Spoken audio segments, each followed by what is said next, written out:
Well, good afternoon, everyone, and welcome to our seminar on Indian food and beverage market.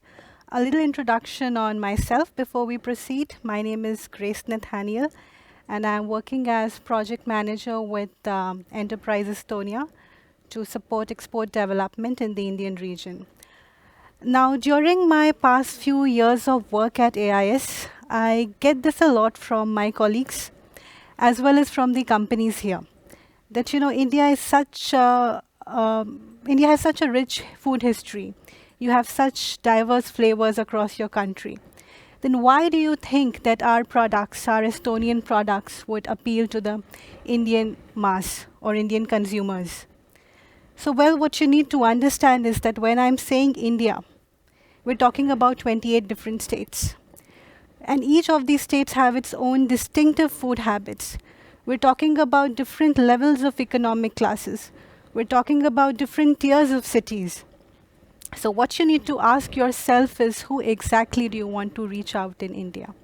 And second thing, what you need to understand is that India is not a third world country anymore. We have developed a lot as a society. It's so much more beyond the cheap products and cheap prices. And there are so many factors which are into play that is pushing people to look beyond the traditional food and beverage options. So today we have with us here, all the way from India, our eminent speakers who will share their experience and knowledge with all of us. So without wasting any further time, let's hear from our very own export advisor from India, Mr. Vinod Baslial.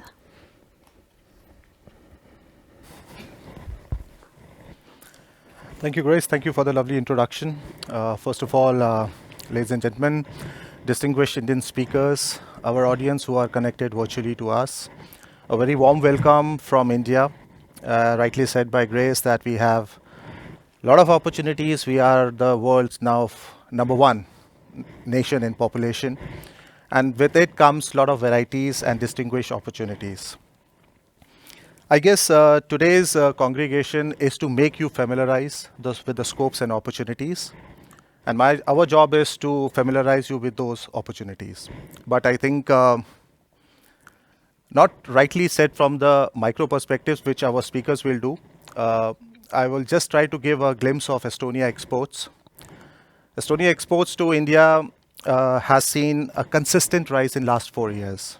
We have in fact, last year was very phenomenal for us, where the exports saw 26% growth rate. But despite all this, and despite India being the world's sixth largest importer, the food and beverages contribution from Estonia is still very limited. I would say it's still under 1% that we need, and this whole exercise is to boost that capacity. Coming back, why India? I guess not much need to be said about us, but I think from the macro perspective, there are four main highlights of India emerging as a global power. First of all, I think we have a history of almost 2 decades when the Indian economy saw a growth rate of 9%, which we haven't seen in any other one. Second, during this global recession and the slowdown where every economy is facing challenges, it's only Indian economy that is consistently growing at 7%. And this is not coming from my side. This is from IMF, which has said this growth will still be projected to grow further for next 3 to 4 years. Third very important factor is India is right now 5th largest economy in the world. But by 2030, we are supposed to overtake Germany and Japan and be a $10 trillion economy. A very important factor, the fourth essential factor would be 2047, our government and the nation has put India as the most developed economy. What it means is we want to be in that high income nation status. And why 2047? Because India will cover 100 years of its independence. So the background I'm providing you is just to showcase our vision, our ambition, that where we want to be. But what this growth rate has done for India, I think all the time we speak about this middle income class that is growing phenomenally. But what is it? What are the income parameters that define this middle class economy? Considering a rough estimate, we were told that middle class income, middle class status of the client are 440 million people in India. And good part is, it is still growing at 6%. Besides, India economy, we have this youth, which is very dynamic and outgoing. And considering the average age of the youth, it's 29%. 29 years age. But what does it mean that this youth is quite dynamic? It's very progressive, it's risk-taking, and it's willing to go out into the market and take new opportunities and challenges. I think, but when you come to a market like India, this is not only the local producers or the local challenges, but you will also find challenges from foreign companies that you need to take care of. But considering India being the 5th largest economy, being the 6th largest consumer market, and being the 6th largest importer, the whole focus of global economy is turning towards India because of its rapid urbanizations, youth, and the rapid economic growth that this economy is facing. As a consequence, at the macro level, we are seeing a lot of free trade agreements already signed by India with Australia, Canada, and United Arab Emirates. But European Union is not far off. There are engaging discussions happening at the EU level, EFTA, and United Kingdom, which is going for resolutions and there to remove all the bottlenecks. From the micro perspectives, I think I would not be in a position because I leave the floor to our distinguished speakers who will coverage food, beverages, and hospitality group. But from our experiences, what we have seen is what companies come to us is to look for partners who can give them the vision, because those are the eyes and ears of you in the market. To do that, we have done background search, we have found local partners, we have done more like a series of evaluation of Indian counterparts so that we feel safe for you and that you are in the right hands. In this quest, I think we have done considerably well. We have been very outspoken about it. We have been very, very honest about the prospects. But of course, it also yields and demands some kind of preparation from your side, that how to approach this market. What are the thumb rules? Is your partner importing? Is your partner holds all the relevant certificates, licenses? Does he has a pan-India approach? Our colleague just mentioned that how big is India, 28 states. Where do you want to be? Metro cities, tier 1 cities, tier 2 cities, tier 3 cities. What is your focus? What is your volume? And then, not to forget, the price game. The price game in Indian economy is very competitive, but that's not a discouraging factor. Our market is so segmented that every product has its own niche. Some products goes for volume, some product goes for very, very niche market. So I think this is where the primary role of your local partners becomes essential. And this is where he is able to give you the right directions. I guess we have some colleagues who are already having success in the Indian market, and we would like to see it's more replicating and become more forthcoming in the coming times. I guess without much ado, I don't have much to say, but we are here for the day and two, and we would like to take your inquiries further, if any, and to alleviate any concerns of you. Thank you so much.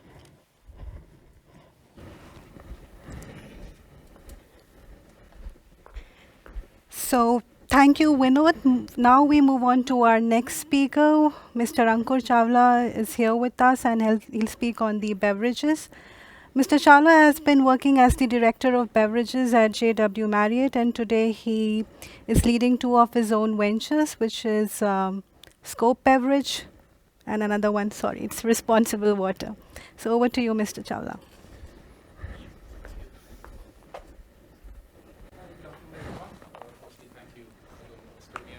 Student embassy in India for having us over here and have the opportunity to welcome you all with whole hearts to India. That's the rosy side. Yeah, let's get into the realities as well.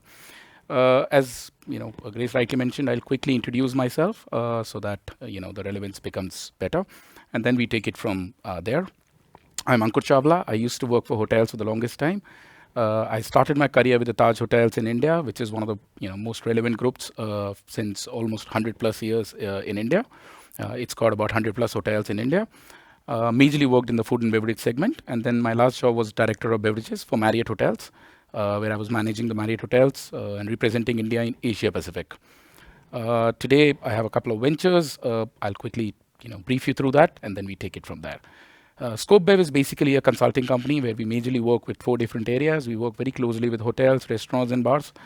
We work very closely with the corporate and institutionals with regards to educating them on beverages. We also work with a few liquor and non-liquor brands, right, from the big ones to the small ones, in order to get them as a go-to-market strategy or their marketing developments. And then we work with and do a few hospitality events as well.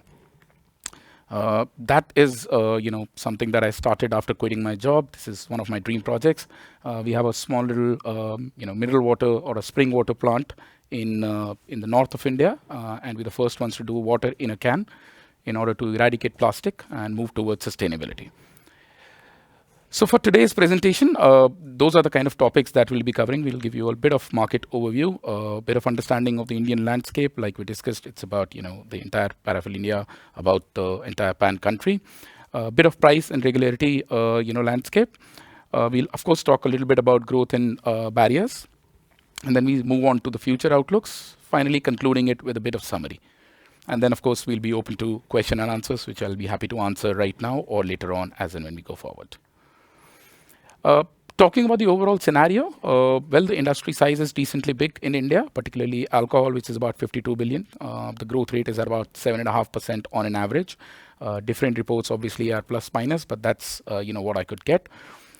In the non-alcoholic segment, again, there is a lot of movement that's happening in the last 5 to 7 years, or maybe a decade for that matter, wherein a lot of smaller companies and interesting products have actually trying to compete, straight head on head with some of the biggest companies like Coca-Cola and Pepsi and so on and so forth. And we've been seeing a lot of difference over there itself. Well, when you talk about India and particularly, liquor industry, I always say that it is United States of India, because every single state has got a different policy. Every single state has got a different way of functioning, both in terms of regularities and in terms of their understanding and consumption patterns as well. That's pan-India for you. If you look at the North market, that's very different than the South market versus the East market and the West. We'll talk about in details as well. But yeah, considering the states, as I said, United States of India when it comes to liquor. Understanding a little bit about non-alcoholic, I know half an hour is a little short time, but I'll give you a brief on what we have sort of seen. Of course, the market is ruled by the flavored sodas like Coca-Colas and Pepsis and big companies, in India. However, one has to understand that there are a lot of regional varieties as well, which has been going on since ages. But what is the change that's happening right now is that, so for instance, if let's say there was a lassi or there was an ampanna, which was a very regional, sort of drink, which was given by the grandmothers or a couple of generations ago, are now getting into the commercial productions as well. Every state, every country has their own regional products, but now they're getting into the commercial sense as well, which is changing the entire Indian landscape, particularly for the non-alcoholic beverages. People are now getting rid of, Coca-Colas and the big flavored sodas because of the sugar contents and all, which is happening, I think, globally, and moving towards more, regional varieties as well.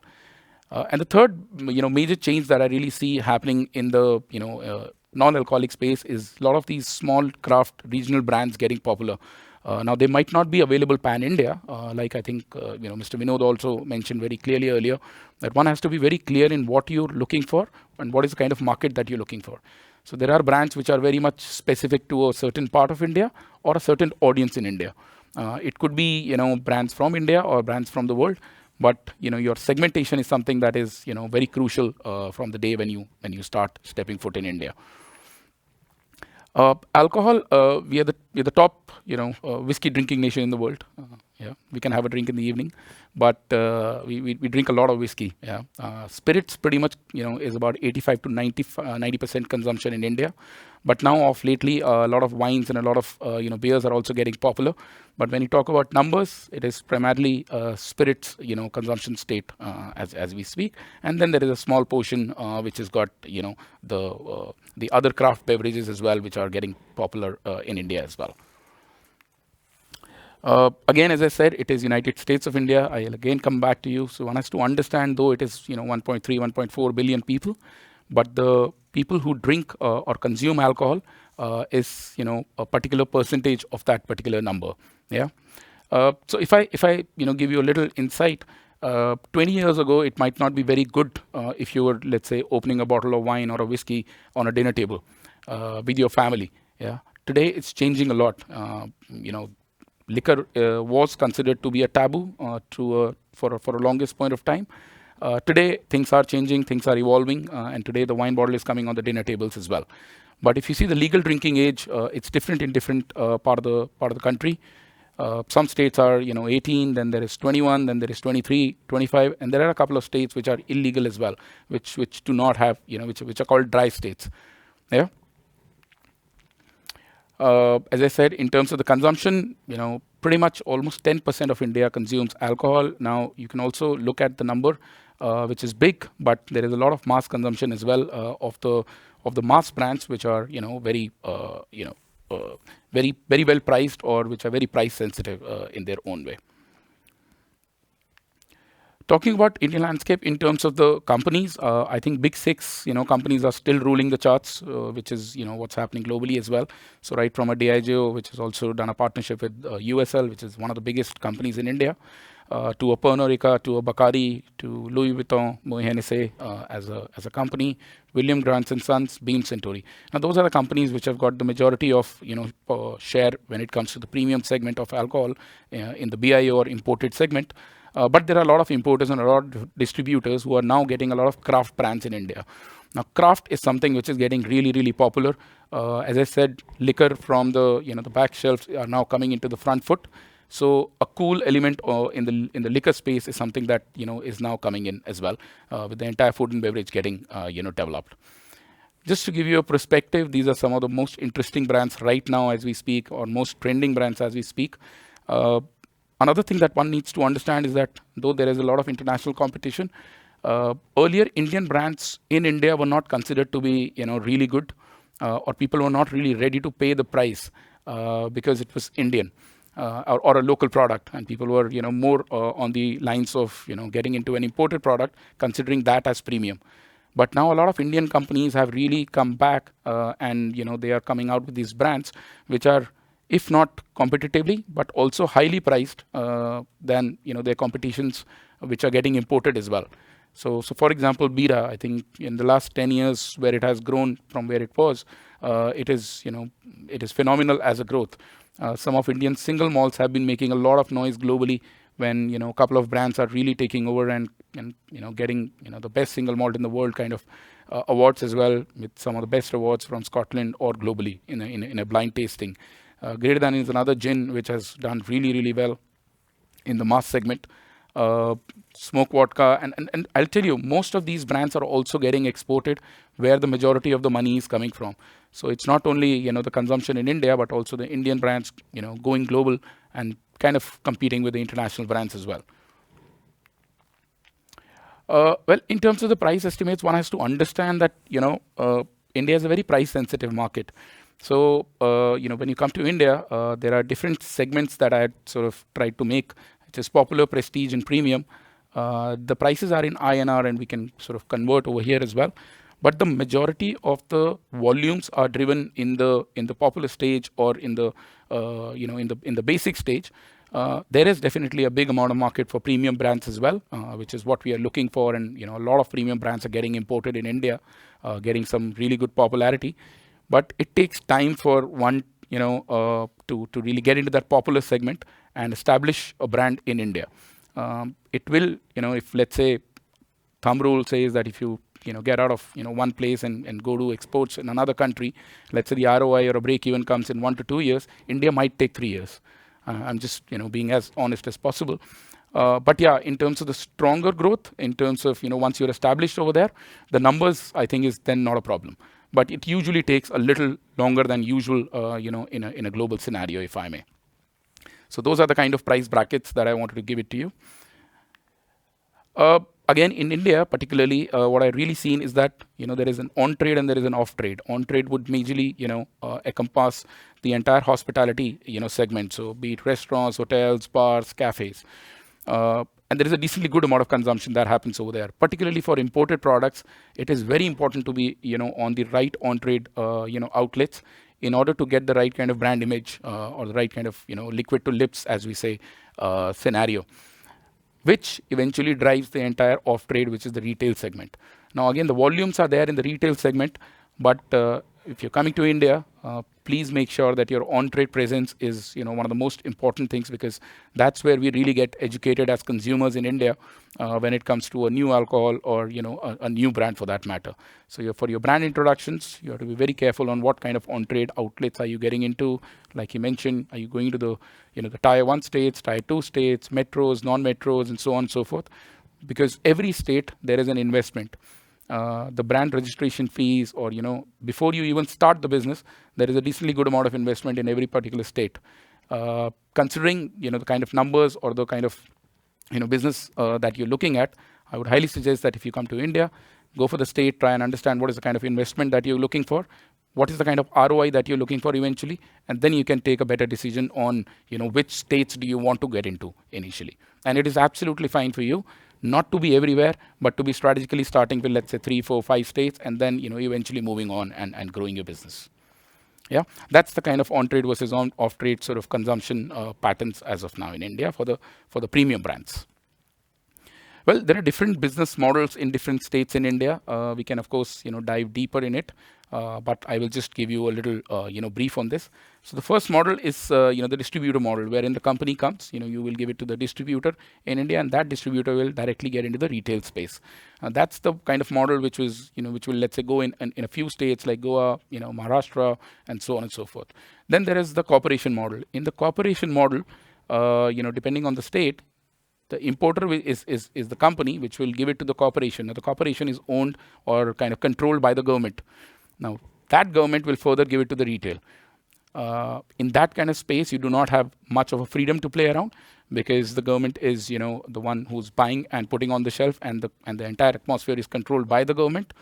Also, one has to understand, one thing that usually comes a little later on as a surprise or a shock is that if that particular brand is not sold in a particular, amount of time on the shelf, you start getting demurages as well, which is, you have to pay a particular amount per day basis, for the time that it stays on the shelf.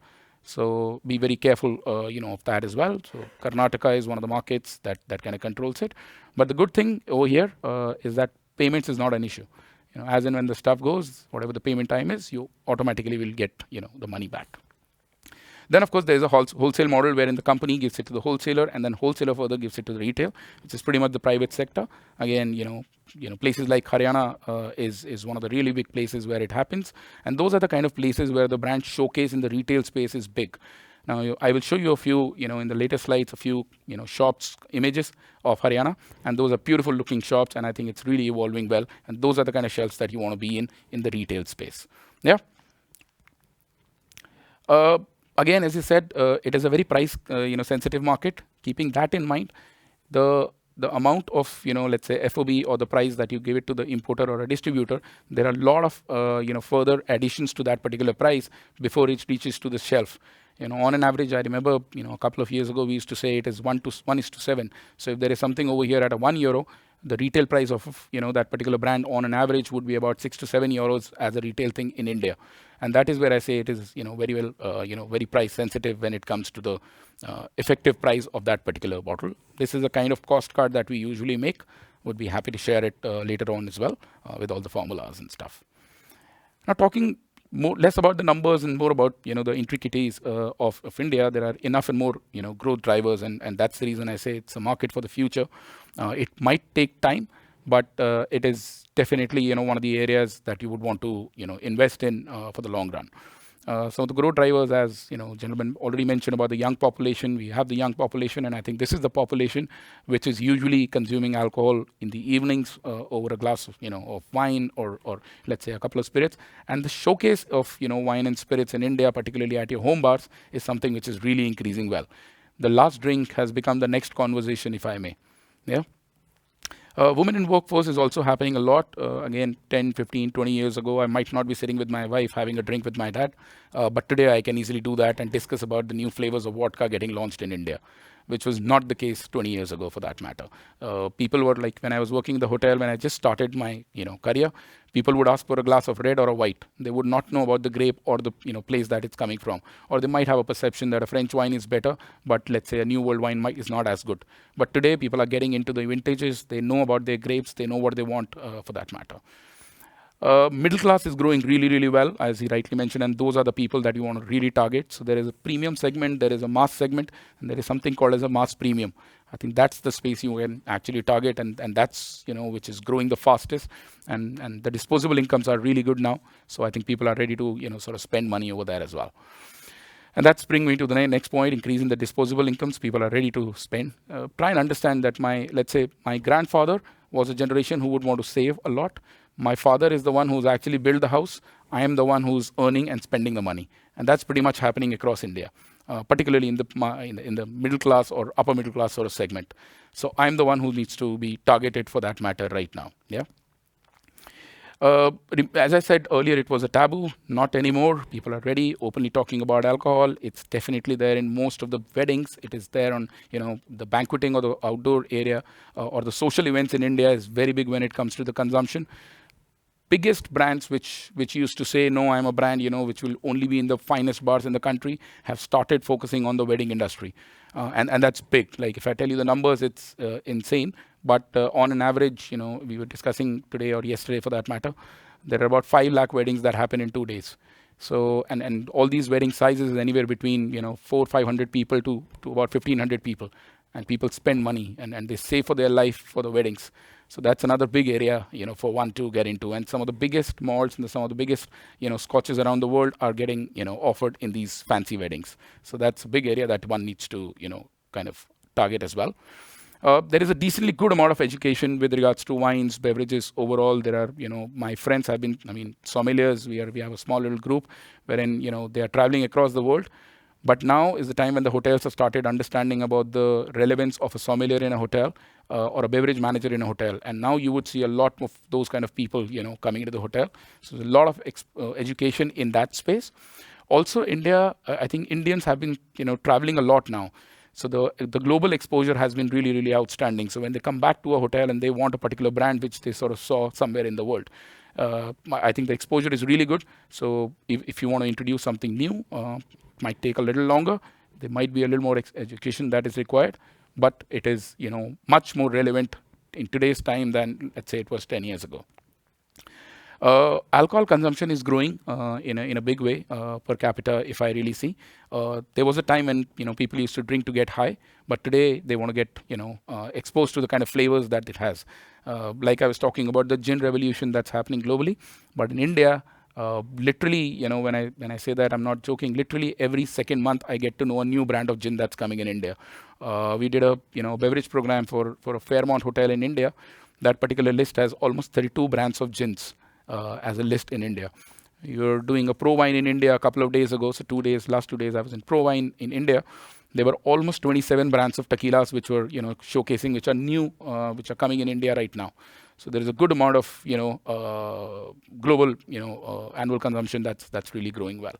And then there is premiumization. Now, as I said earlier, people were drinking to get high, but today they're looking for premium stuff. They're looking for more new kind of brands which are coming in. They're looking for stories behind the brands. And they're okay to go for craft. They're okay to pay the same amount of money which they were paying for a bigger brand or a commercial brand, which is where I think the bigger companies are also facing the brunt. So let's say if I was a DIG or a Pernod, earlier for me selling a Black Label or a Chivas might not be as difficult, but today people are ready to pay for an Indian single malt a little higher than a Black Label kept on the shelf, which was not the case earlier. So if there is a craft brand, if there is a brand which is more interesting, people are ready to pay for that. Yeah. So that's pretty much the growth drivers. However, the picture is not as rosy as it sounds. Of course, there are challenges in the market as well. Regulatory challenges are the biggest problems in India. It is, or rather, the biggest area of concern. A lot of Indian players are also crying about it. There is a lot of lobbying that's happening. But try and understand, when we say that it doesn't drive the vote bank, to be honest. As a politician, I cannot be seen promoting or doing something good for alcohol. That's still, the sort of, exposure, or that's the kind of perception that we still have. So there are a lot of duties when it comes to India. There are a lot of, regulatory challenges pan-India in terms of state-wise. So that's one of the major barriers, when you come to India. Fragmented distribution, again, as I said, you have to focus initially when you're coming to India at which part of India do you want to be in and what is the kind of consumption that's happening. So for instance, whiskey is big when it comes to north, but rum or brandy is very big when it comes to south. When it comes to premium brands of wines, I would rather focus only on the metros, but tier 2 is getting a lot of money. So premium whiskeys might work well in the tier 2 segment. So depending on what is the kind of brand that you have, the distribution has to happen. There is always one importer who's taken the exclusive rights for pan-India when it comes to the imports for that particular brand. But there is easily could be sub-distributors pan-India for you to sort of reach that particular market as well. Also, one of the biggest challenges in India is that there is a complete ban on ATL or online or on the face sort of marketing. So you cannot promote or market alcohol in India. And that's the reason you would see a lot of big brands also coming with a surrogate. It could be water, it could be music CDs, it could be anything else, but there is a surrogate through which you actually brand or market in India. However, I think the online space is big when it comes to marketing, and I think that's another big area that you can play around with when it comes to getting the brand out and speaking about it. Second area, which is also growing really well, is the event space. In India, one of the most important things when we talk about the go-to-market strategy or brand development is liquid to lips.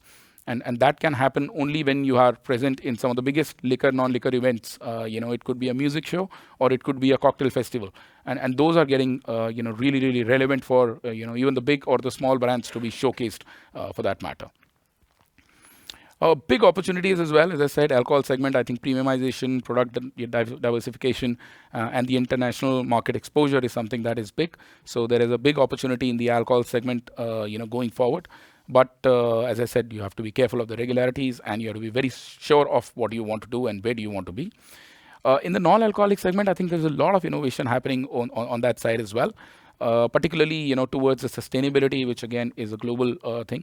The good thing is sustainability is coming out of the presentations, and now you can see, the on-ground, changes as well. ITC hotels pan-India is completely non-plastic. So right from a toothbrush to a, to a water bottle, everything is non-plastic. Now that might be a common thing maybe in Europe. In India, it's a big thing to be done. Yeah. Also, I think niche market is something, which is getting targeted a lot by non-alcoholic brands. So there are a lot of individual brands which are coming to India, be it cocktail mixers, be it RTDs, or be it tonic waters, which are really gaining a lot of popularity. People are ready to pay a premium price for that if there is a good experience, around it, or if there is a good story around it. Yeah. Well, in terms of the future outlook, as I said, the growth is, exemplary, and it is, going to happen irrespective of, which brands are coming or not. The growth is definitely there. So there's a continued growth, and I think next 5 years to 7 years to 10 years are looking very positive when it comes to both alcohol and non-alcoholic sort of sector. Evolving consumer preference is something which is, one of the major reasons for it. And as I said, people are going out and paying for, all these things. And the demographic trends are also changing a lot. Because of which, this young population is ready to go out and sort of, grab a bottle of, an expensive Indian craft beer rather than going for, let's say, one of the biggest brands in the world. Increased investments is something which, the industry has started seeing. Again, 10, 20 years ago, it was usually driven by individuals. But today, if you see, take the example of Bira beer. Some of the biggest global groups have started investing in, Bira in order for it to grow. So there are proper, formal investments options that have opened in the liquor space as well. There is enough and more technological advancements, and a lot of things are getting produced in India now. be it breweries, be it distilleries. There are enough options for even third-party manufacturing. Corona, Heineken kind of brands are also getting, brewery in India, and they are the ones who are producing in India as well. And then there are a lot of strategic collaborations that started happening, and I think people are open to it, which earlier was not the case. Today, I think we're all considering all of it as a very healthy competition. The good thing is that everybody is sort of collaborating, and it's a healthy competition, which is good for the, for the brands rather than just good for the market. As I said, these are some of the photographs of, the premium liquor shops in India, which again was never thought of, 10 years ago. If somebody would have told me that I can enter a retail shop in India and, open a bottle and and I can, sort of have an experiential, shopping experience over there, I would not believe it. But, and this is not only in, a particular part. So the first two photographs that you saw, see on the top are actually from North India. Then there is Tonic, and these are all liquor stores that have a chain of sort of liquor shops in India. So the good thing is that if you tie up with the Pan India or let's say the liquor shop as a total brand, your presence is there across in those all shops as well. So as I said, that's quite surprising even for a lot of us for that matter, that you can enter and you can actually do an experiential shopping of liquor in India. But yeah, there is a lot that's happening as well. Also, just a small concept before I sort of go to the summary. There are certain states where the liquors are driven by MRP, which is your maximum retail price, or the MRPs are fixed by the government. But there are certain states like Haryana and Gurgaon, wherein it is an MSP, which is a minimum selling point, wherein the liquor shops are open to do discountings. They are open to sort of change the pricing overnight, which is good and bad both. During the season, during the festive season, they usually open a lot of discounts, and you would see a huge amount of consumption of alcohol as well. And I think that's where those impulsive buying also happens. So if I go in a liquor shop thinking I'll buy these two things, but looking at the discounts, looking at the offers, I end up buying a lot more than I really thought.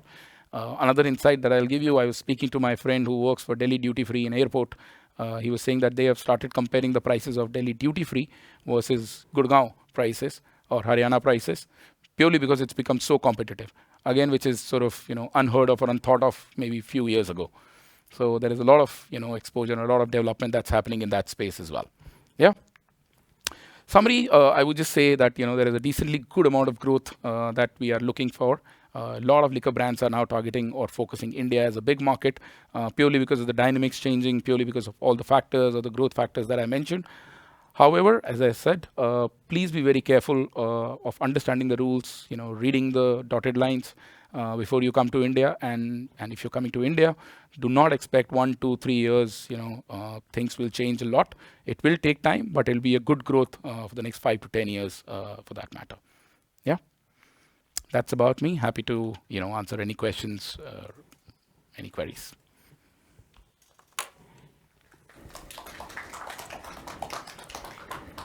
Thank you, Mr. Ankur. Any questions for him from the audience?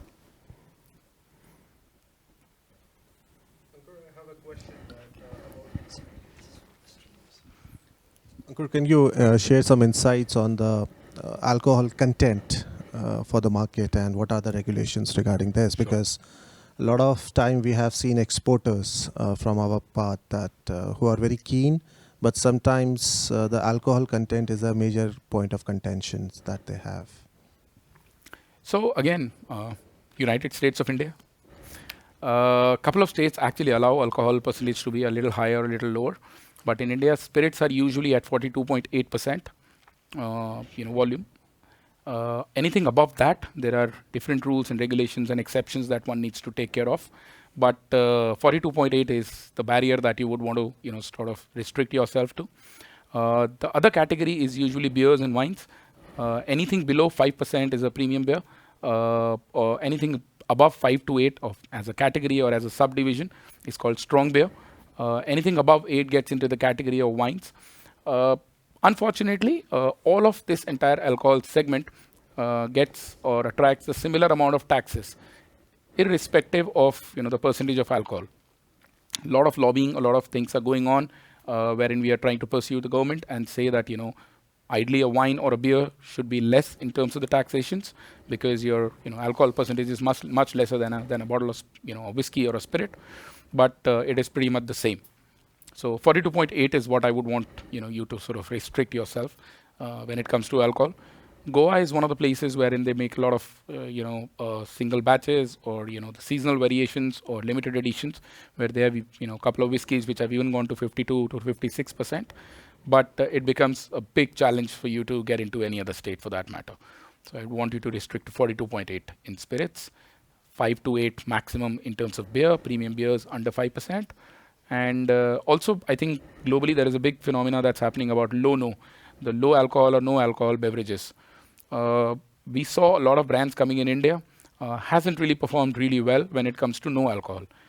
So, the non-alcoholic gins and the non-alcoholic vodkas and the non-alcoholic beers have been, a great, carrier of the brand for a brand image, because now the reach becomes any or every supermarket for that matter. But when it comes to numbers and business, I would stay restricted to my alcohol. Any more questions for him? Bottle size? Yes. Do you have some, every state has some kind of bottle size requirements as well, or? Sure.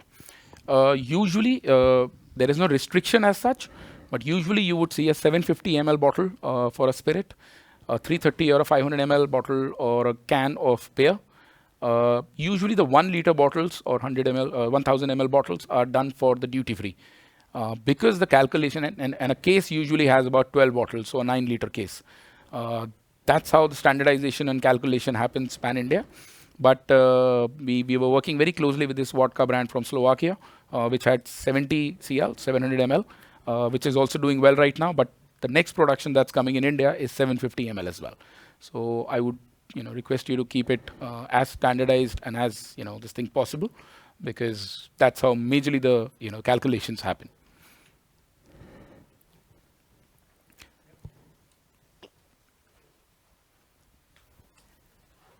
Actually, the same question in regards of energy drinks, the size of the can. Energy drinks, so anything non-alcoholic, there is no restriction at all. You can play around as much as possible. Common size is about 300 or 330 ml. 300 ml or 330 ml. That's usually the common size.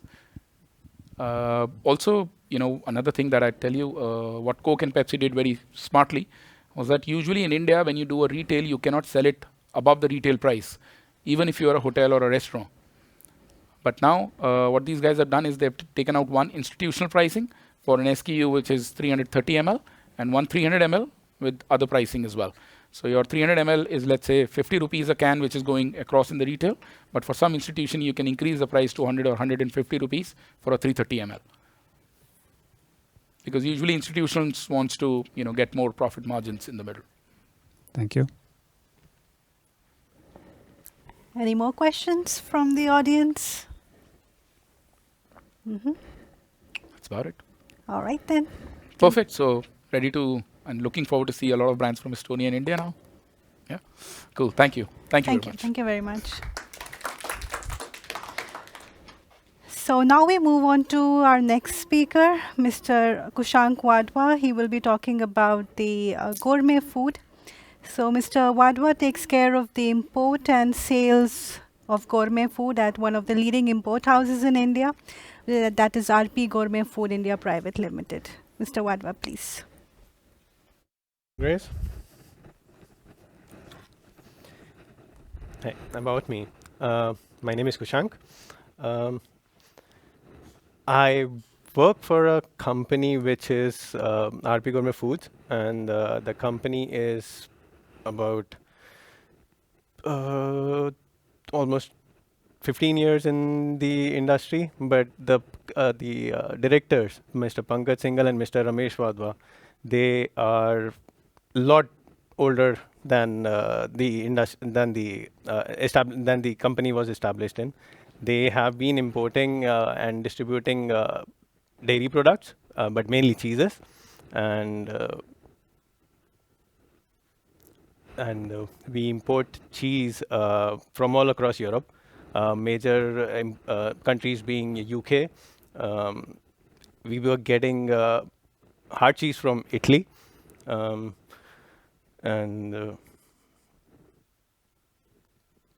cheese is from Denmark. We service the hospitality industry. We cater to the hotels. We cater to the restaurants. And that's all pan-India. But we have a stronghold in Delhi, where we are based out of. That's in north of India. And the industry is completely different in different part of the country. So West India, South India, East India. East India does a lot less cheese than compared to the North India and the West India. So it's a very diverse market. The second company that I am representing, that's Banyan Fine Foods. The company was established in 2011, but the major work started in 2018. They import, right now they're importing pork. The main importer is from Belgium, Jardemo. The directors are Mr. Rakesh Wanga and Mr. Manjeet Singh. And we got Chef Gisur from Iceland, and who is based out of France right now. So he's also part of the team, and he helps us get the recipes right. So what we are doing is we are importing pork. We did import lamb from Iceland. We imported chicken from the US, and we're processing the products and making hams, making sausages, and supplying to the hospitality industry again. So me being there for them, I am more of a salesperson, but I have worked at RP as a I started my work with them as operations guy. Then I moved on to getting the import work done. Then got into sales, and after that I joined Banyan Fine Foods and distributing their products all across. Still, our major focus is in Delhi itself, because that's where our stronghold is. So we do about 75 to 80% in Delhi, and rest of the country, that's about 25%. That's where we deal in. So India has a population of about 1.4 billion, but don't go by that number if you're looking to invest in India. We have about 68 million people who pay taxes, and the rest of the people, they don't pay taxes at all. And out of that 68 million people, we have a number of about 21 million people who have a yearly income of more than 5,500 euros, and that's the market that we capture. Those are the people who are willing to invest, willing to indulge in the imported foods. Why India? As both of my colleagues pointed out, India is diverse. There has been a robust growth in the smaller cities. The tier 1 cities, the main cities, they were always there. But lately, the tier 2 and tier 3 cities, the growth has been phenomenal over there. I remember a point in 2004, I was in a very small city, in a tier 2 city, which was Pune. And over there, at that time, cheese was only Indian cheeses that were available to the vendors. So there was a dish called pav bhaji, and they were garnishing it with cheese. And as of now, you see Parmesan, you see cheddar being used, and so there has been a lot of growth in the last few years. Ease of doing business in India. The number has jumped. India is at 63rd rank since 2015, after the NDA government came in, and there is a lot of regulatory changes that was done by the NDA government since the year 2014. They have been reducing the compliances, and that's about it. And again, as my colleagues pointed out, the growing middle class.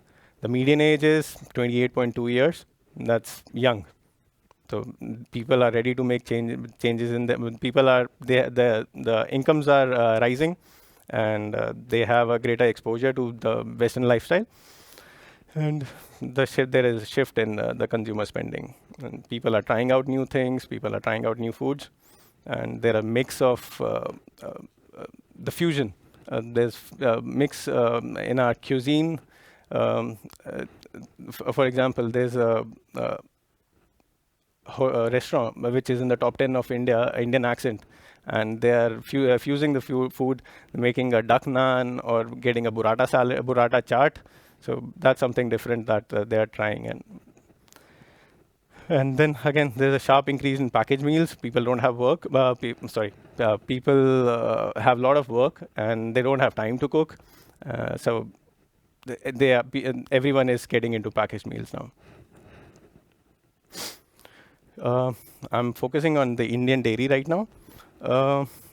India is the largest producer and consumer of milk and milk products, with the bovine population of 300 million. And India produces about 221 million tons of milk every year. The number has been stagnant for the last 2 years for multiple factors, fodder pricing, and there was a milk cow disease. So that number has been stable. And India has a market of approximately 105 billion euros, the dairy market. Cheese is not part of our cuisine. We are more of a milk consuming nation, but cheese in regional sense, we make paneer out of it. That's the cottage cheese. And that's there in our northern Indian cuisine. In the South India, they use more of yogurt and buttermilk. Excuse me. The current price of milk is about 0.6 euros per liter, which has increased which is an increase of about 15% in last 1 year.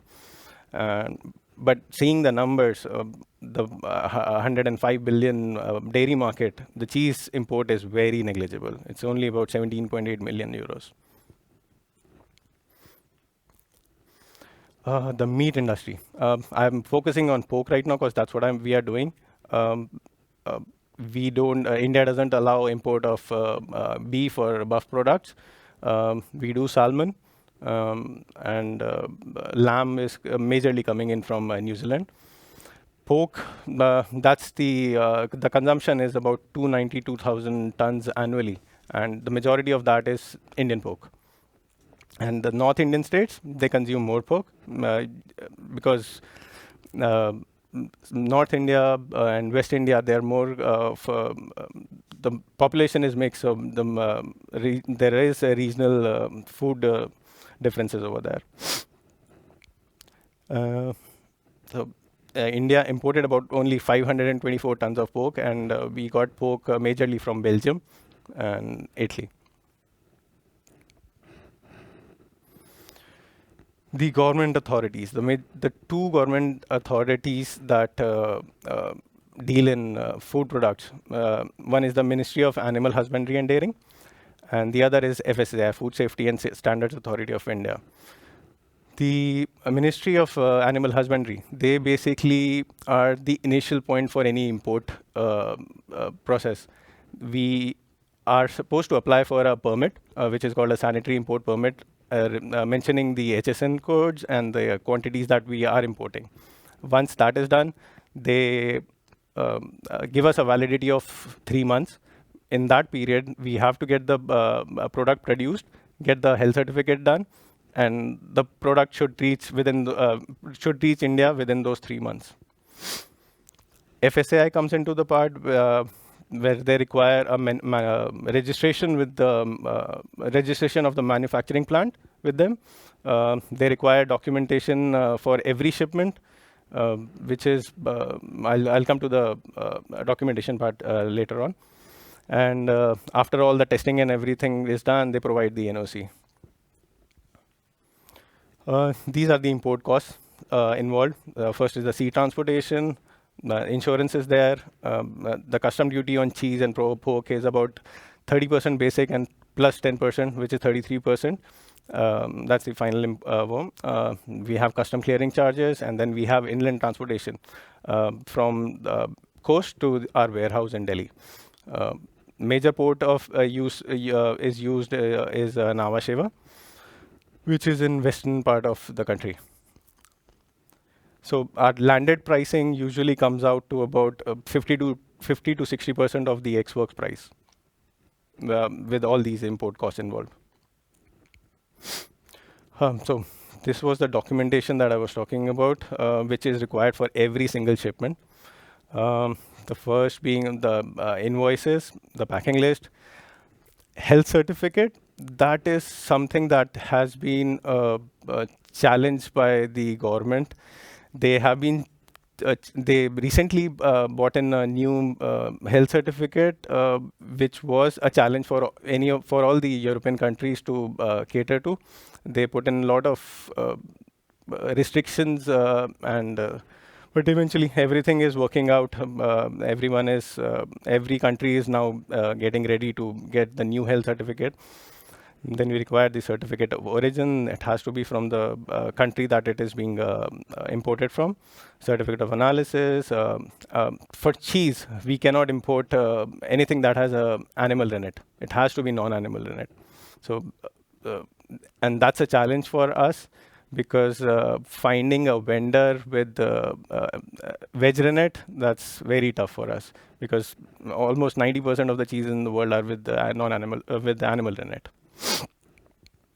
Then again, the certificate giving the details of the microbial rennet used, declaration regarding non-GMO status of the products, letter certifying ingredients, labels, production date, best before date, and after the COVID, there's a COVID declaration that the product is safe for use in India.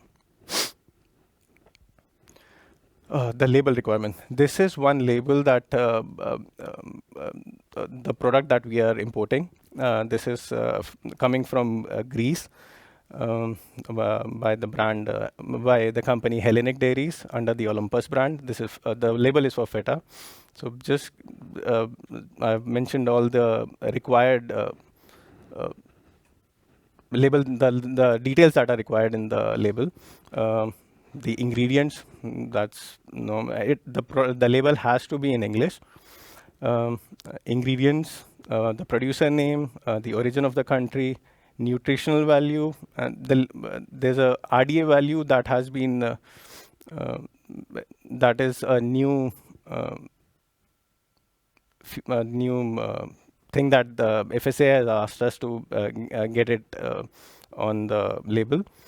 FSAI logo with mentioning the importer's FSAI code. Import the importer name. Over here it is mentioned as Integrity Foods. That's a company that we use it for import. And then the veg or non-veg logo. I'll get into that. And the MRP. MRP, as mentioned before, it's the maximum retail price.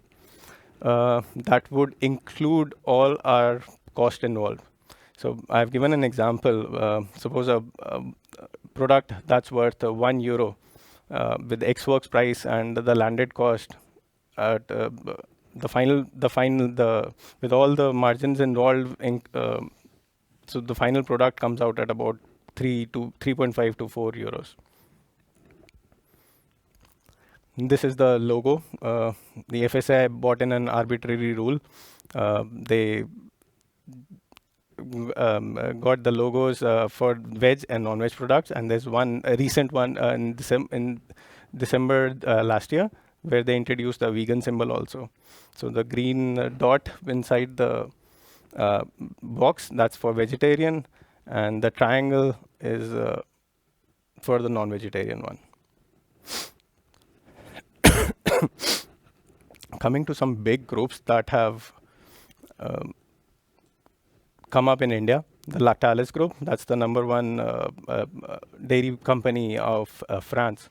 They invested in India. They started invested in India by acquiring Tirumala milk products based out of south of India. And that was done in the year 2014, and the figure is there for how much they bought it. They moved on to 2016 to acquire another company, and then 2019 another company.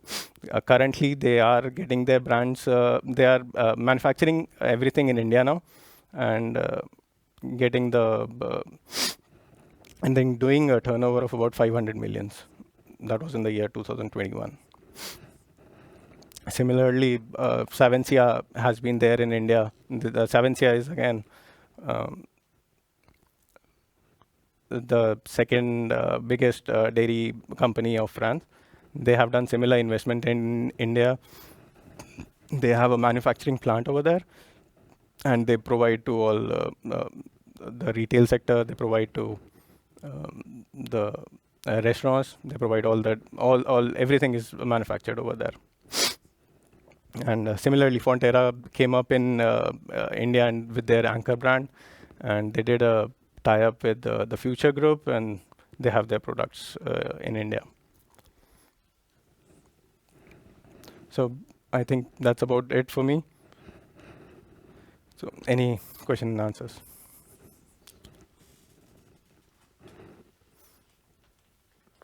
Thank you, Mr. Wadhwa. Any questions for him from the audience? A couple of slides, please. Yes, with this one. So these percentages you have written there, importer margins, distributor margin, retail margins, are these percentages like common numbers? The percentages are rough. Okay. We have to work with distributors. India is huge. So we cannot supply directly to the retail markets. We cannot supply directly to the HoReCa market.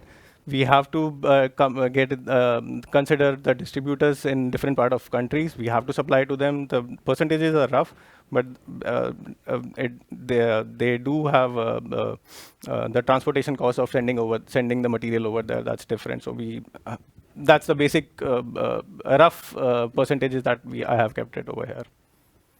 Is this normal procedure that you have separated like importer organization and then you have distributor organization, or they can be combined as well? There are places where we rule out the distributor and supply directly to the client, the HoReCa client, but we do have to consider that margin and put it in the MRP. Okay. Thank you.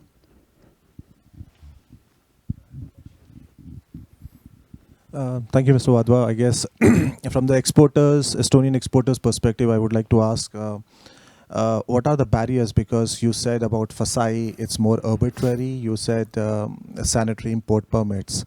Our concern from the exporters is always that whether these certificates are easy to arrange for and how much time does it take? The government, they do put in rules, and they expect us to follow them with a very limited time frame. So it becomes a challenge.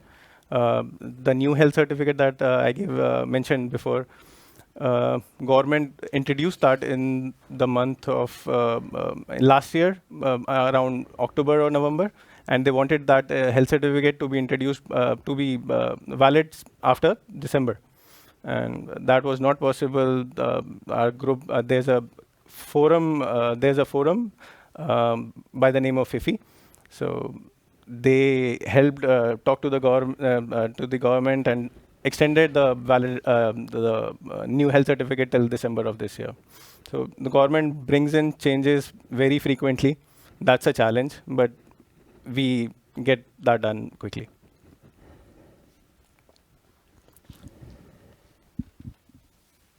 Any more questions? Okay. All right. So, Thank you. Thank you so much, Mr. Wadhwa. So moving on to our next speaker, we have Mr. Ravi Joshi with us, who will be covering the HoReCa segment for us. Mr. Joshi has been taking care of the purchases, procurement, and I believe supply chain for some of the leading hospitality groups like Hyatt, if I am not wrong. So, Mr. Joshi. Good afternoon.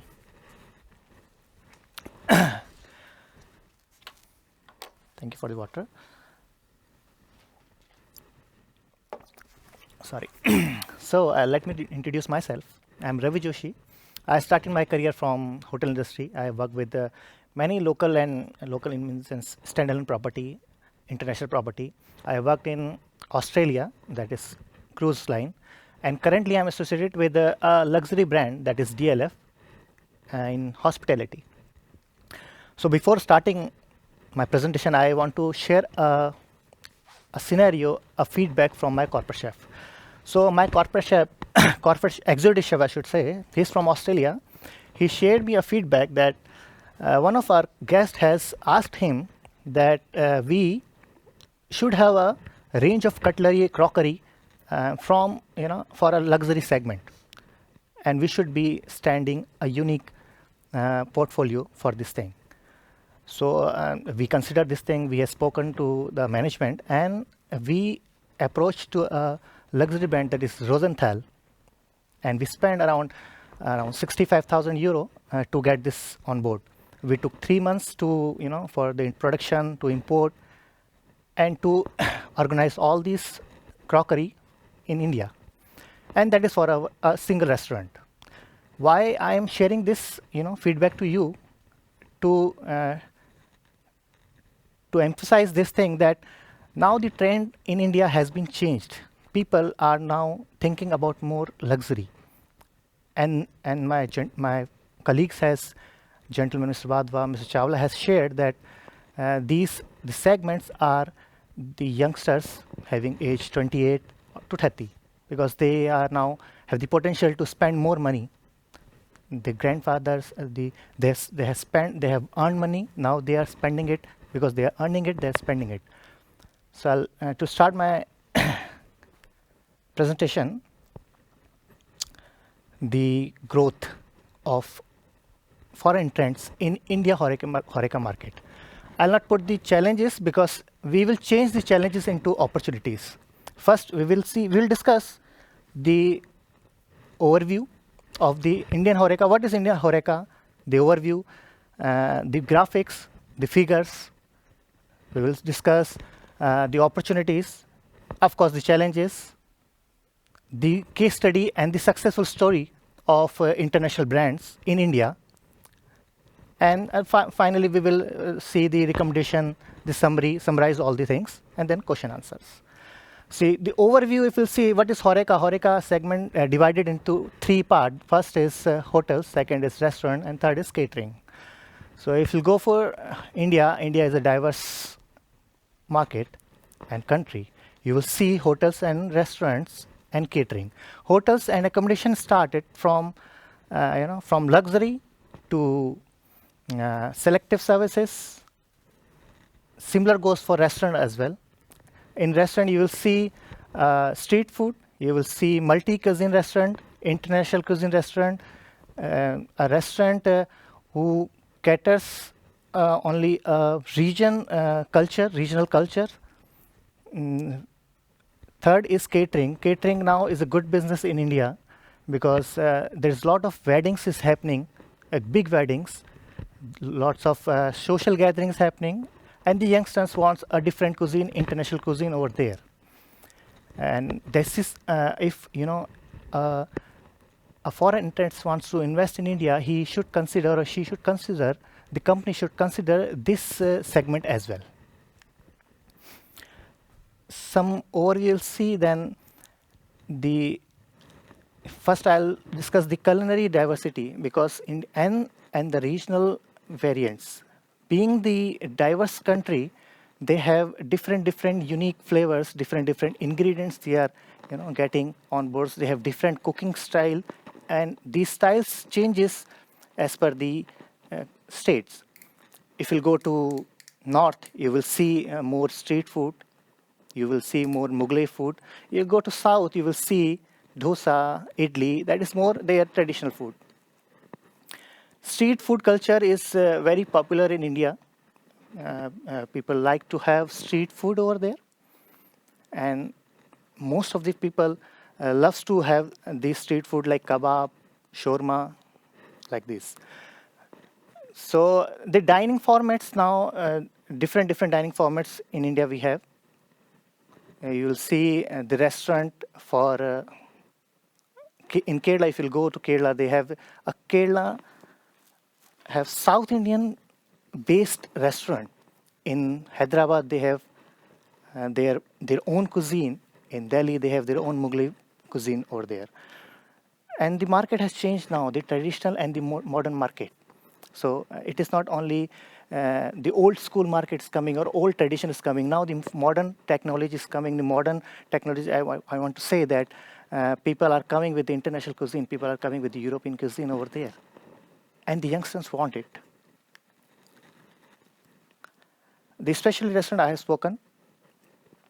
Accommodation, the second part is accommodation, the hotels.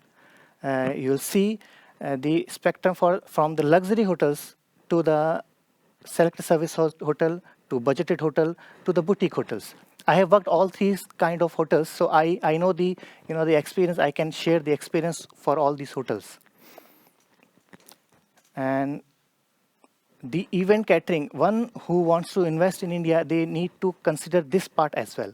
The event catering is a good business in India.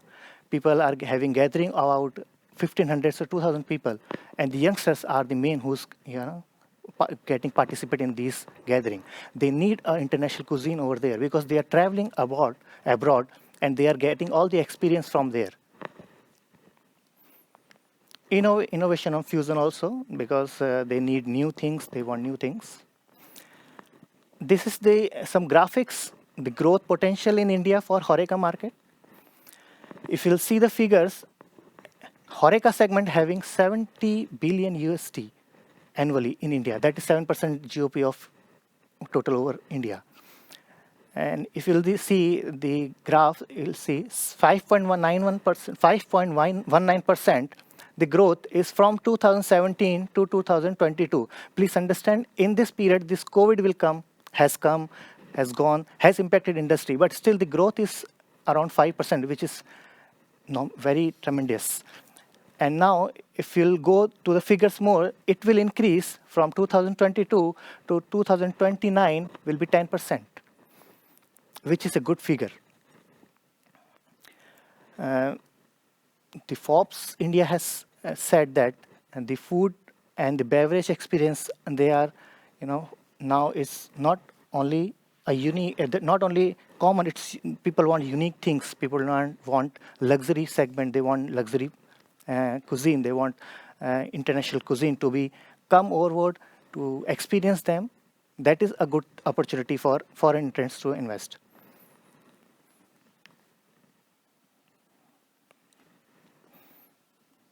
So what are the significance and the prospects we'll discuss here?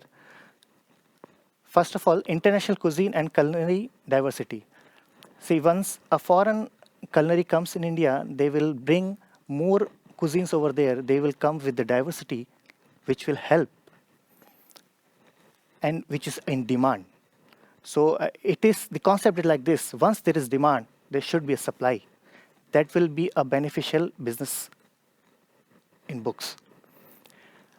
Second, introduction of new concept and trends. Once international brands come with new cuisine, they will come up with new concept, new design, new thought process. Third is global brand recognition. Once you will come inside in India market, you will see the brand recognition will be there. Culture exchange and adaptation, of course, cultural exchange will be there. You will bring out your own culture.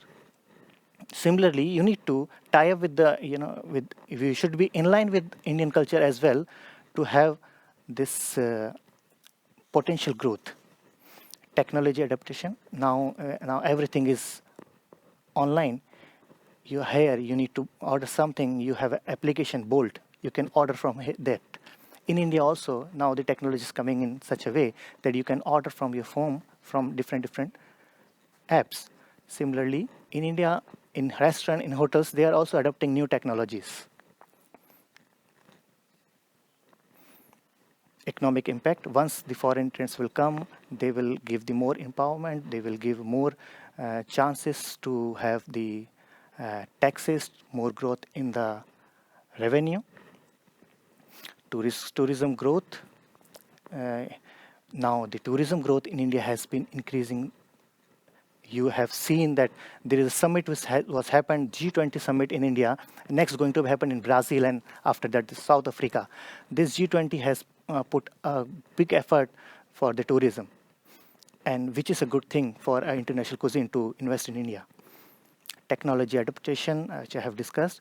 Demand for international brand. Now the demand has increased in India. The consumer, especially for the urban areas, they need these cuisine, these international brands, products to come in India and have the experience. Which I have already mentioned in my first instant, that the people need a niche or a special offering. They need a luxury segment to come and to give that hospitality to them. Event and catering services, which I have mentioned and emphasized here, because this is a volume-based services which give a more opportunity to make money, to more opportunity to to show your presence in the market. Sustainability and health conscious trend, which is very crucial nowadays, and it is very common in Europe. I was staying in a hotel and they are using all the wooden products, and now the India is also doing this thing.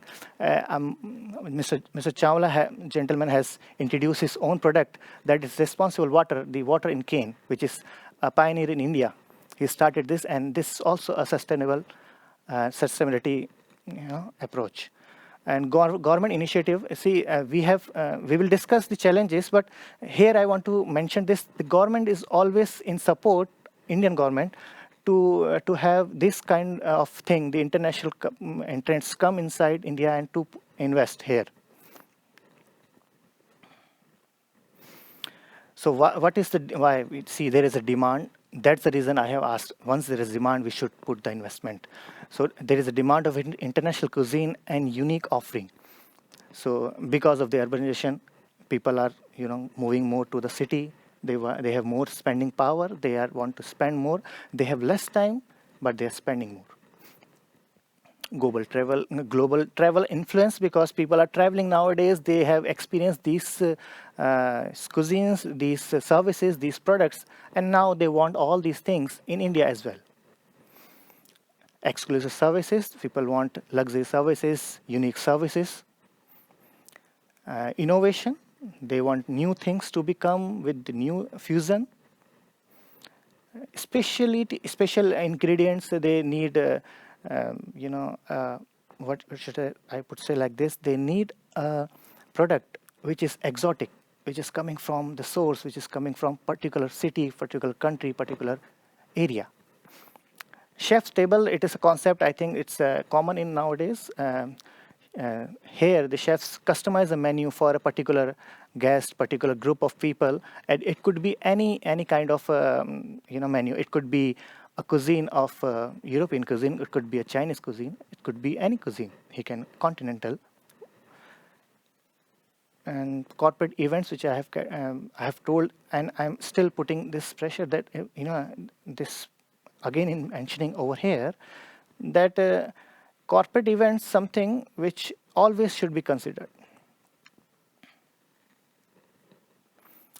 Challenges, I must say these challenges can be converted into opportunities. It is a way of seeing it. Regulatory landscape, I will discuss about it. Culture sensitivity, this is something which we always keep in mind while investing. Competition from established market player, lack of knowledge of local market and consumer preference, logistics challenges. So we'll go for one by one. This is one regulatory landscape challenges. First of all, Government of India. I want to emphasize here that the India government always wants to people to come and invest in India. FSSAI, the body, my friend Mr. Wadhwa has mentioned that food safety and standardization of Authority of India, he has standards authorization in India.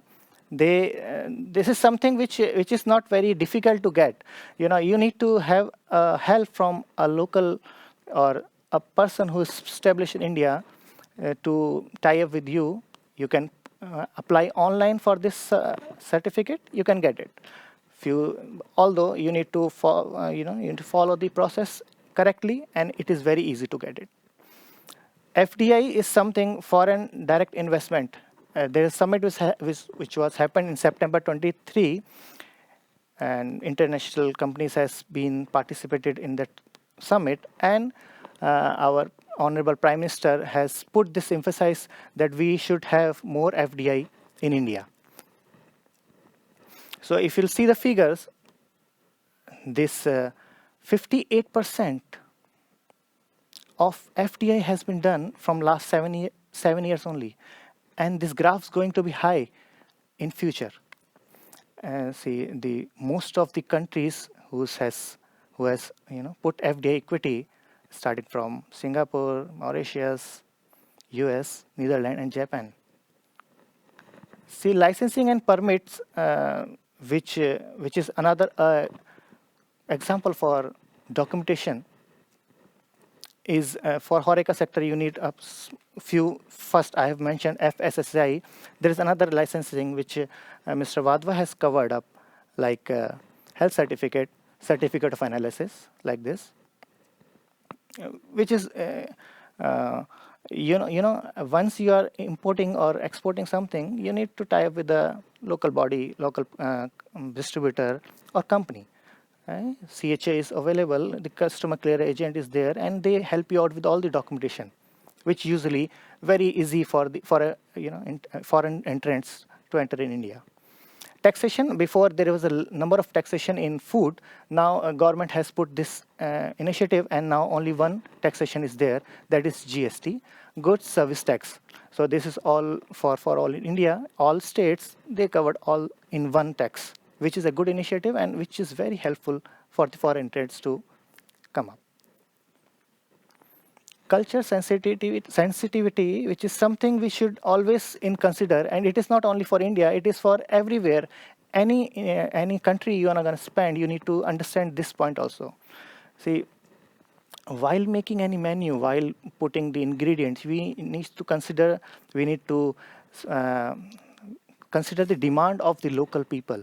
What they want, what they have any beliefs, any religious, like Mr. Wadhwa has mentioned that beef is not allowed. And I'll put a successful story of one of the great brand, which will cover this point. So adaptation of menu in such a way so that you can cover this culture sensitivity. Second, vegetarian, non-vegetarian options should be there, because India is a religious place. We need to consider the vegetarian as well as the non-vegetarian both in a separate way. That's the reason FSSAI has mentioned that barcode, the green dot and the red dot, to distinguish both the products. Service etiquettes, it's always differ from restaurant to restaurant, places to places, region to regions.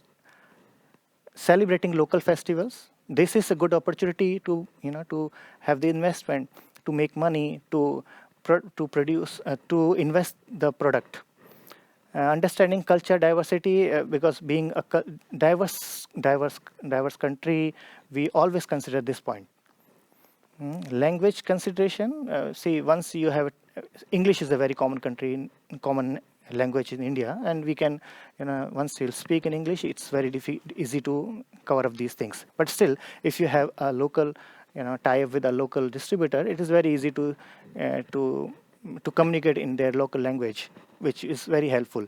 Although the workers who's working, they might be not able to understand the English, but once you have a local tie-up, that will be very easy and convenient for you. Dress code awareness. Different states have different dress code. Local partnerships. This is what I have always mentioning, that if you have local partnerships, it will always give you more help to understand the local language, to understand the region, to understand the local theme of the product, the festivals, so that you can do the right investment at the right place with the right product. Understand the business hierarchy, and the important part is environmental and sustainability practices, which is now a good trend in India, and people are, I'm staying in many hotels in India. I was working with luxury brands of hotel, and there we have started many things. We replaced all the first use of plastic with the wooden product, with the cornstarch product, so this initiatives always appreciated by the government as well as the people as well as the guest. Customer feedback and adaptation. This is something which I believe all the hospitality sectors consider. Once there is a customer, he always gives feedback. We should always respect the feedback and work out accordingly. Competition landscape, we should, once you're gonna spend something, you need to know your competition. Who are the competition you need to do? Let's say if you are spending in luxury segment of hotels, you need to see who are the luxury segments in hotels, what are their rates, what are their advantages. Like in hotels, major chain is Taj Hotel, Oberoi, ITC, Hyatt, Marriott. Restaurant, there is a renowned restaurant in your accent, Kareem's, Biryani by Kilo. Catering companies is there, and international chain is there, McDonald's, Starbucks, Domino's. Competition trends, rising demand of authenticity, focus on health, wellness, technology, and emergence of cloud kitchen. These trends, if we'll consider these trends, this will help us to invest where we should invest. Like if somebody wants to invest in hotels and they don't want to do a cloud kitchen, or if they don't want to go for online services, that will be a disadvantage, because nowadays people want to order from their home, and that's the reason there is applications available. See, every competition has different strategy, and of course, same goes for the others also. People want to take the opportunity, like they do culinary innovation, they want to do ambience experience, they have local partnership, and the sustainability initiatives. So I was speaking about one of the brands for the successful story. First of all, that was the challenge. Now they become a successful story for them. So Domino's, Domino's, everybody knows Domino's. Their success story I have mentioned over here. Especially, and go for the KFC, for Hard Rock Cafe, they have different successful story. So I'll take one of the example for KFC. So KFC is doing more of the things in non-veg started, but in India, being a state or country where people like to have vegetarian food, they come up with the plan of vegetarian product. That is the successful story.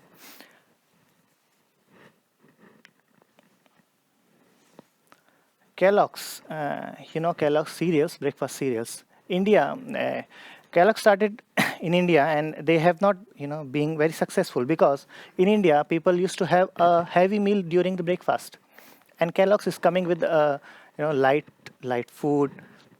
And the second challenge is people in India likes to have these cereals in hot milk, not in cold milk, which is very contradictory to the concept of Kellogg's. So, to overcome this challenge, Kellogg's come up with their plan. They have introduced cornflakes, wheat flakes, chocos, and in India, you can have that meal with hot milk also. You can have the meal and you will fulfill this heavy meal option also.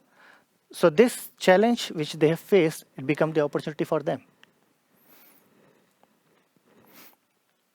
Say McDonald's, who's a leading chain and successful in everywhere, but once he entered in India, it is very difficult for them to sustain because of the non-veg product. People used to have only veg. Different city, like Gujarat, they don't like to have non-veg product. They want only veg. So that is a challenge for them. They introduce aloo tikki burger for India only. And another challenge which they have faced, in India, they want a separate kitchen for veg, or separate range for veg and separate range for non-veg. They have discussed with the management and they do it. They done it and they got this big response from them. Similarly, the price range they have worked out in such a way that in all the India market can be catered. Few of the success strategy, all these companies has adaptation, which is very, very good. We need to adapt the situation. We need to adapt the circumstances, the local demand from the people. Involvement, of course, training by giving systematic training, give the physical training, continuous commitment to helping their client, restaurant audits for hygiene purpose, work with the franchisees to create menu that will appeal the customer's local business, value meals, which MACD has done, and localized variant. Technology adoption, which is now very, very familiar for India. Online booking has started, table management started, mobile ordering platform for food ordering. You will see digital wallets, QR management system, which is now very familiar. Now people do not want to, keep cash. They want to do all the online transactions, and these things always help to increase the revenue, to increase more business. And the marketing in social media, which always help you to grow. Sustainability initiative, which I have already discussed, which I have seen over here also. All the single-use plastic should not be there. Wooden products you should more. And government always appreciate these kind of initiatives, which always help. So these are few recommendations which we have covered already. Understand the diverse market, adapt menus, embrace technology for efficient, prioritize sustainability practices, build local partnership, understand regulatory landscape, overcome the challenges, invest in employee training, consider tiered prices based on the city, based on the potential of people, promote experiential dining, stay aligned with and adaptive, build a strong online presence, which is nowadays very crucial. The marketing. By doing social marketing, you'll get more and more business, because nowadays everybody has very easy access to internet, very easy access to all the social media. That's it. Any question? So any questions for Mr. Joshi from the audience? Well, no.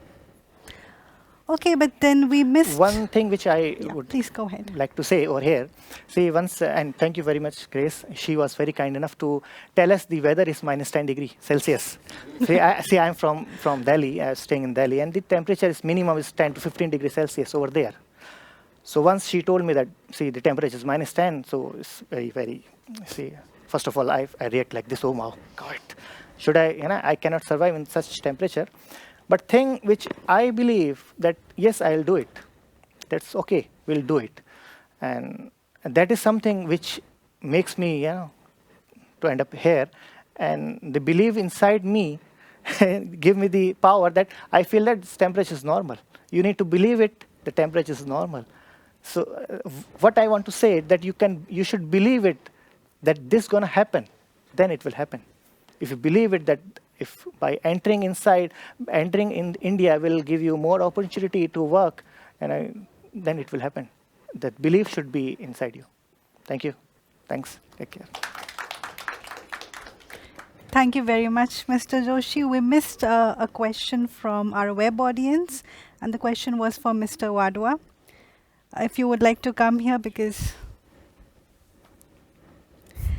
So the question is that, in general, do Indian young consumers prefer local or imported foods? And in case imported food is popular, does made in EU or made in Scandinavia or organic have any extra value? Well, it depends on the food that the person is looking for. If it's India is a price-sensitive market, so if the same product is available with Indian origin, the person would prefer that. There's no preference as such if the product is coming from EU or Scandinavian country. If the product is nice, he'll go with the Indian product. So that's about it. Okay. Thank you very much. Yep.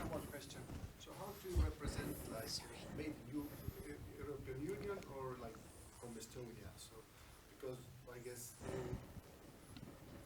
nobody knows what Estonia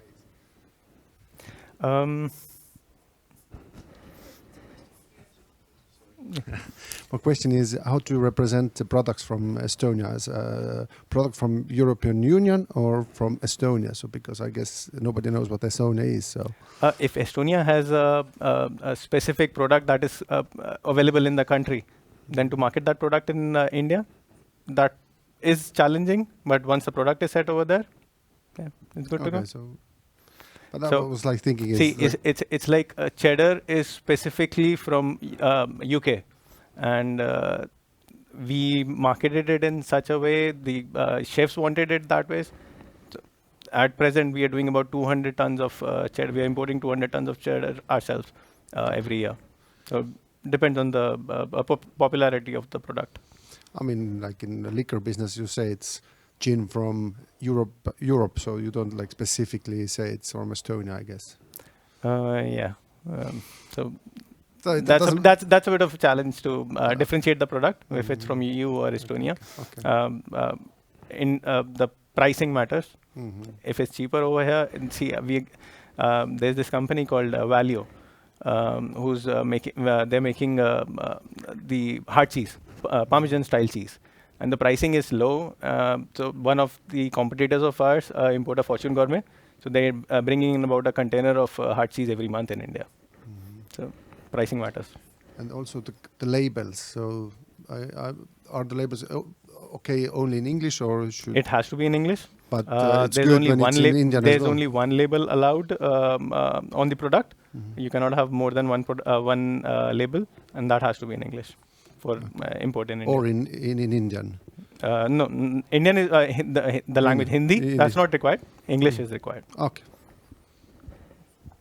Vinod, would you like to add a bit? I guess from our experience, what we have seen is coming under the umbrella of EU gives you a cushion, because when it comes to facing the regulatory issues, certifications, I think what applies to 27 European Union countries applies to Estonia also. But of course, we have to make a distinctive presence of Estonia. So I think if there is a particular brand that is popular in a particular country of EU, Estonia can also do that. So, and it is very good that we need to establish our own image and our own products and our brands. So I guess for those purposes, it's very good that we identify a country's speciality. So yes, that's a common cause, but coming under EU umbrella, safest option. That's what I say. So any more questions for any of our speakers here? Well, no. I'll quickly check if we have something from the web audience. And no. So well then, thank you everyone. It's the end of our seminar. And I hope that this seminar was useful for you to at least get a little insight of what India is all about and what to expect in future. So coming back to some important announcements that we have next week, the Asia team at the AIS will be organizing Big in Asia conference. So it's our flagship annual event, and it's a multi-sectoral event. So you all are most welcome to be a part of the conference. Another important event that we'll have in January is the Vibrant Gujarat Summit in India. So Minister Resalu will be a part of it. Again, there are so many focus areas of the event. Food processing, food tech, agriculture tech is also a part of it. So again, all of you are invited to be a part of the conclave, and you can register in our website as soon as possible. As you know that for all these events, we only have limited slots available. And besides all that, we do organize trade missions. We do a lot of trade fairs. AHAR is one of the most important expo that we do in India, and we seek your participation there as well. So I think, Vinod, would you like to add anything more? No, I'm done. Okay. You have covered all the points. Yes, please. I gathered from the presentations that it's very important to have local partners in India. And I would just like to ask, like, is there any suggestion, like, how to connect with the partners in India to market the product? So, well, yes, we have our export advisor, Vinod Baslial from Enterprise Estonia, who is based in New Delhi. And he is at the Embassy of Estonia in New Delhi. So you can always reach out to him. And as for any inquiries or for any background search regarding any companies, I'm also based in Tallinn here. So for anything, you can always reach out to us.